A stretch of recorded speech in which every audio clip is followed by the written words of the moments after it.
12వది అస్సీఘాట్. పూర్వం దుర్గాదేవి శుంభ నిశంభు అనే రాక్షసులను సంహరించి ఆ ఖడ్గమును వేయడం వల్ల ఇక్కడ ఒక తీర్థం ఉద్భవించిందని కూడా ఇక్కడి స్థల పురాణం చెబుతుంది. 13వది సత్య హరిశ్చంద్ర ఘాట్.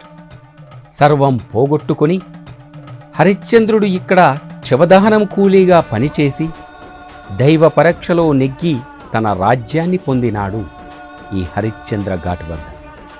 నేటికి ఇక్కడ నిత్యం చితి కాలుతూ ఉంటుంది. 14వది మానస సరోవర్ ఘాట్. ఇక్కడ కైలాస పర్వతం నుండి భూగర్భ జలధార కలుస్తూ ఉంటుంది. ఇక్కడ స్నానం చేస్తే కైలాస పర్వతం చుట్టిన పుణ్యం కూడా లభిస్తుంది. 15వది నారదా ఘాట్.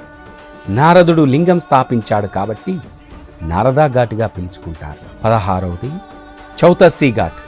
ఇక్కడే స్కందపురాణం ప్రకారం 64 యోగినీలు తపస్సు చేసినారని, ఇది దత్తాత్రేయునికి ప్రీతిగల స్థలమని కూడా పేరు ఉంది.